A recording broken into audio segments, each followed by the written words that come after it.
When we look closely at a road map, we can easily identify which highways connect one town to a nearby town. And we get a very good picture of the road system at a very small scale. But if we step back and zoom out and try to understand the highway system as a whole for any one state, the picture becomes so blurry that we can't really say anything about the roads at all, except that there are a bunch of roads. So in the one case, when we're zooming in, we can't see the forest for the trees, but when we zoom out too much, we can't see the trees for the forest. This is a concept I call panoramic blurriness. When we try and understand the big picture of how the world works, the picture can sometimes become so blurry that we lose sight how any of its parts work. And we certainly see this type of panoramic blurriness with food. We can study corn farms intensely and learn very well how corn is raised. But if we zoom out from a corn farm and try and understand the myriad ways in which a single corn farm affects human health, social justice, the environment, and farm animals, we're going to zoom out so far that the whole picture is going to get blurred because we cannot possibly understand all those linkages. And so we can say that we want to eat ethical food, but we must admit the difficulty of us understanding exactly what ethical food is. We can't just rely on our intuition or our gut feelings. We have to be prepared to research the issue, read a lot about it, look at actual research, employ reason.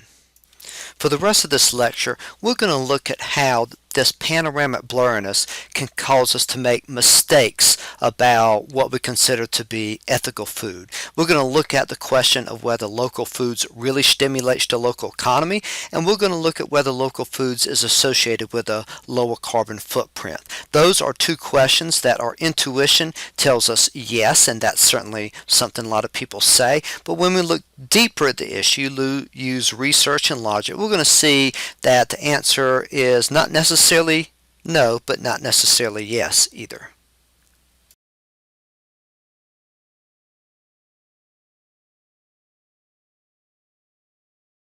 Many people really do shop at farmers markets because they believe spending their money locally helps stimulate the local economy. And to show this, I want you to meet Ethan Wall. He's a farmer who sells eggs and lamb locally at the Stillwater Farmers Market. Yeah. And when people are looking for local lamb, they want to make sure the lamb you're selling for sheep raised very close to here, right? Yes. But you said they also wanted to make sure that the feed that you feed the sheep was locally produced, right? Some do. Some don't care, but some like if just to support the local economy. Do you hear that a lot, support the local economy? Maybe not real often, but I do some. Right.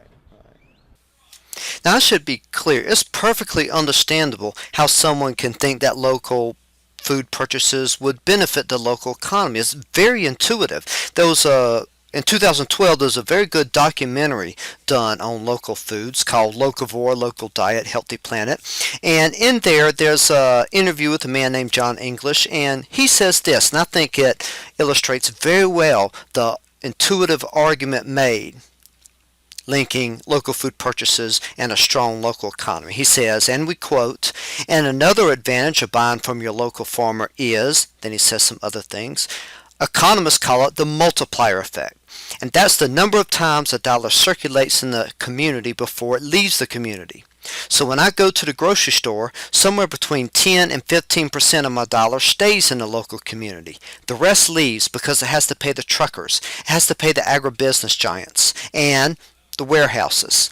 The money leaves the community, and if I spend the money with my local farmer, that guy, he pays his local property taxes, pays his school taxes, his kids go to school, he goes and spends money at the local feed store, the local hardware store, he spends the money here in the community. It doesn't leave the community. And depending on who you talk with, that multiplier effect for agriculture in an agricultural community is 5 or 6. That means it's 5 times as effective as if you go to the supermarket and the money leaves the community. So local food is really economic development. The keep the dollars local argument is not new, and it has been believed by a number of people who we think of as very smart people, like Abraham Lincoln, who once said, I don't know much about the tariff, but I do know if I buy a coat in America, I have a coat and America has the money. If I buy a coat in England, I have the coat and England has the money. Essentially, what Mr. English is saying is that whenever we give people from another town, another state, or another country, let's just call all of that the rest of the world, everything outside of the Stillwater city limits, whenever we give the rest of the world, other people outside of our town money to import things like food, we lose that money. That dollar bill that we spend is now lost to the community. But let's think about what happens if that were really the case. We have Stillwater on the left here, and we have the rest of the world on the right. And money is passing back and forth from Stillwater to the world. And money goes from Stillwater to the world when Stillwater is importing something. And money goes from the world to Stillwater when Stillwater is exporting something to the rest of the world. Mr. English is envisioning a system where whenever we send money to the rest of the world to import something, that money is gone. It's lost from the system completely. Never comes back. But look at what happens if that were really the case. Time after time, as we import and give other people outside of our town money, we run out of dollar bills. But have you ever heard of a town running out of dollar bills? No. And so this obviously can't happen. There's something wrong with Mr. English's logic. In fact, in my class, when I teach the topic of local foods and whether purchasing more local foods can benefit your local economy, I come to school dressed as the 18th century philosopher David Hume. Hume is often known as the father of the Scottish Enlightenment. I consider him perhaps the first modern economist. And I come dressed as David Hume because back in Hume's day, he heard people make arguments similar to Mr. English's, and he wrote an essay proving that they were wrong. And that proof still stands today. No one has disproven it. If you can disprove it, you've got a Nobel Prize in economics waiting for you. And so I come to class and I show that quote from Mr. English, but I'm dressed as David Hume to remind people that that quote was proven invalid long, long ago. And that is a shame we have to kind of keep making these similar arguments. And Mr. Hume's argument goes something like this. Suppose at first Mr. English is right, and our town is set up such that we are importing more from the world than we export. That means we're giving the world more dollar bills for the imports we receive than the number of dollar bills we receive from the world. And in that case, since we're giving the world more dollars than it gives us, dollars are being lost to the community. They are kind of escaping to the rest of the world. Mr. English depicts this as the norm, but it can't be the norm, because think about what would happen if this was the case. People in Stillwater would start running out of dollar bills. And when that happens, prices in Stillwater would have to go down. The only way store merchants, various food vendors would be able to sell stuff is if they lowered prices to account for the fact that people don't have as many dollar bills. And since there's more money in the rest of the world because our money escaped, prices would go up over there because in the rest of the world people have more dollar bills. And so what happens is you have lower prices in Stillwater for everything, higher prices in the rest of the world. That's an imbalance that cannot last, at least not in a free society. Because what will happen is that businesses in Stillwater will see that they can get much higher prices elsewhere. So they decide we want to export more, and they're going to try to export more. Likewise, people in the rest of the world are going to see that prices in Stillwater are much lower than prices everywhere. So they're going to flock to Stillwater to buy Stillwater stuff. And both of those forces act to increase exports. So if it was the case where at first imports were greater than exports and money was being lost, exports would definitely rise. And this price imbalance between Stillwater and the rest of the world is then going to cause exports to be greater than imports. And when that happens, money starts being injected into Stillwater because there are more dollars coming into Stillwater for its exports than dollars leaving Stillwater for imports. And as the number of dollar bills in the rest of the world falls and the number of dollar bills in Stillwater rises, that's going to cause Stillwater prices to rise and prices of the rest of the world to fall. And that's going to happen until once again we have reached an equilibrium where exports equal imports and prices in Stillwater are roughly comparable to prices elsewhere. Before, we saw what happened if we tried to import more than we export, and we found out that it couldn't last for long, and eventually exports would have to rise until imports once again equals exports. Now let's look at the reverse. What happens if we try to export more than we import? We're going to depict this as we did before by using that big glob of money that is money held by Stillwater citizens, and we're going to see what happens to the amount of money Stillwater citizens have when we try to export more than we import.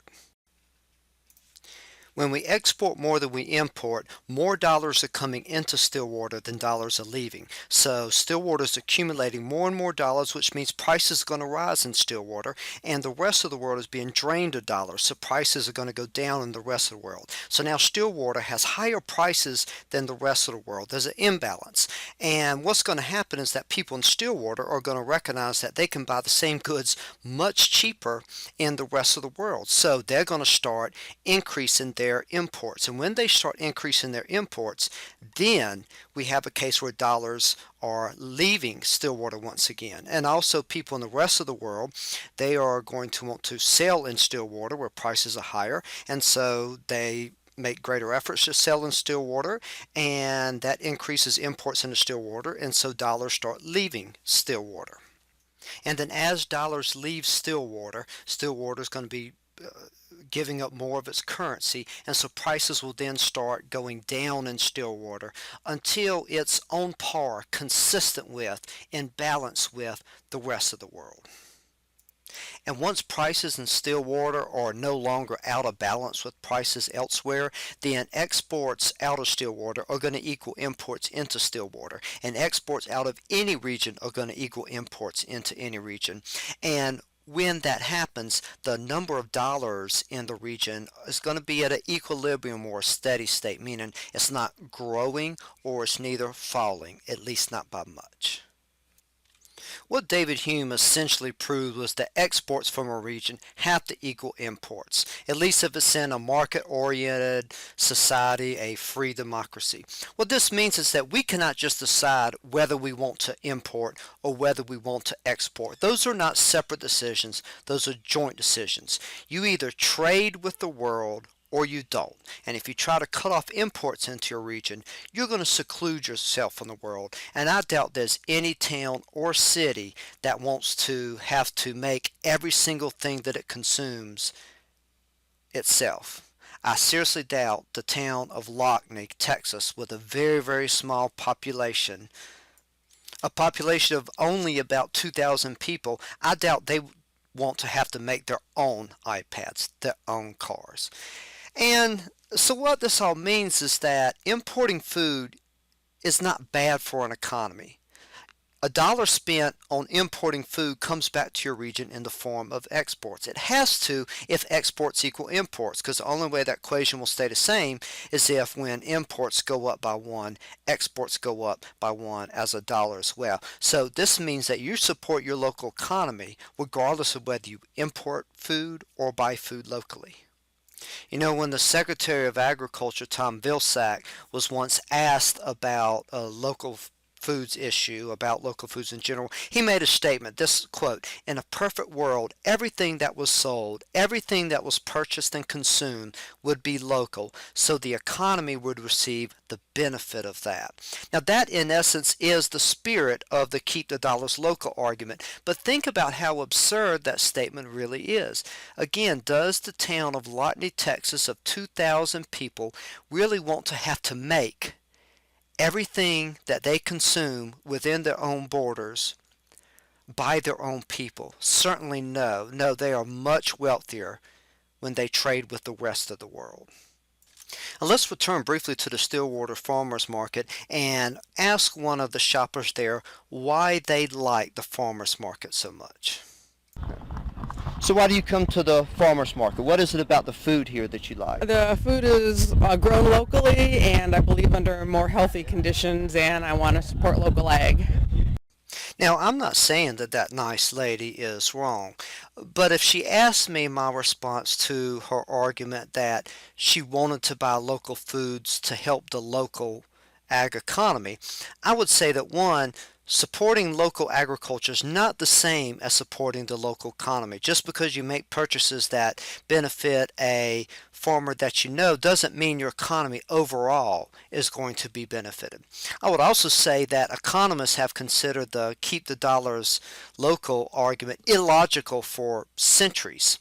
I would say that in our panoramic blurriness, our belief that we can take actions as a consumer that benefit the entire world, we can make mistakes because sometimes we really don't understand how all the different parts of the world connect with each other.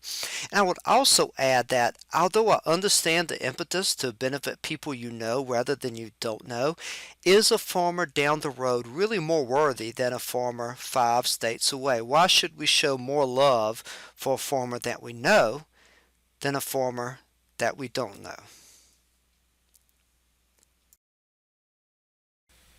The carbon footprint of local foods. Some people like to purchase local food because they want to do their part to preserve resources and the environment. They conclude that since local food did not have to travel as many miles, what they call food miles, to reach the consumer, it must use less fossil fuels, thus using less natural resources and resulting in a lower carbon footprint. And what is it about, talk about the quality of local food. How do you see it different? Well, it certainly lasts longer in the refrigerator, and I like the fact that it doesn't use as much resources to get here. I just feel like I'm helping my neighbors and the environment by shopping here. The nice lady is certainly right in one regard. Let's take the case of tomatoes. Tomatoes are going to be consumed by citizens of the United Kingdom, and they're going to be consumed in the United Kingdom. UK citizens could grow their own tomatoes. They would have to use greenhouses there because of the colder climate, but they could grow their own tomatoes, or they can import them from Spain. And certainly, if you only look at the carbon emissions that come from the transportation of food from the farm to the consumer, the tomatoes grown in the UK will have smaller emissions compared to those that have to be shipped in from Spain. However, tomatoes grown in Spain do not need to be grown in greenhouses because the climate is better suited for tomatoes.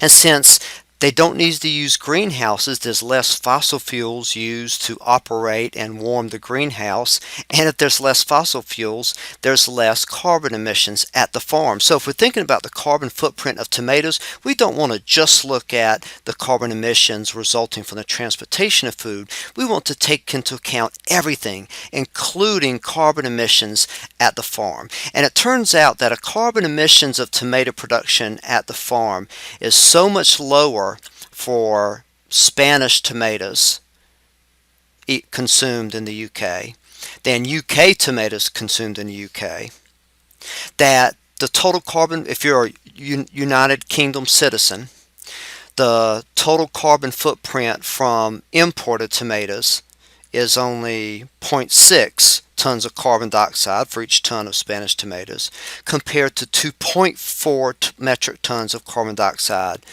per ton of tomatoes grown in the UK. So if you're a UK citizen and you want tomatoes with a low carbon footprint, you do not want to buy locally. You would rather import them from Spain. It is even the case that United Kingdom citizens could lower their carbon footprint if they imported lamb from New Zealand halfway around the world rather than buy lamb from sheep raised right down the road. And that fact alone illustrates that the transportation of food is only a relatively small component of the carbon footprint of food, and the number of miles it was transported may have very little to do with the actual carbon footprint of a food item. Moreover, even if food is transported many miles, it is usually done so within an efficient transportation system, where, say, Walmart's lean distribution centers and trucks designed specifically to haul cargo can result in relatively little fossil fuels being used. Conversely, going a few miles out of one's way in a minivan to buy a dozen eggs from a local farm is such an inefficient use of fossil fuels that it can make the carbon footprint of those eggs higher than buying them at a conventional grocery store. It might be better for markets to transport food from the farm to the local grocery store than for consumers to drive to the farm. This is not to say that imported food always has a lower carbon footprint. Sometimes local food really is more environmentally friendly. The point is that you cannot judge the relative carbon footprint of food based on how far the food was transported. When the locavore movement started taking off, many of its adherents believed they understood the relationship between how a food was produced and its carbon footprint. They believed the more local, the lower the carbon footprint. Their big picture was mistaken, though, and in their panoramic blurriness, they mistakenly urged people to become locavores for the sake of the environment, when in fact, becoming a locavore might have increased carbon emissions.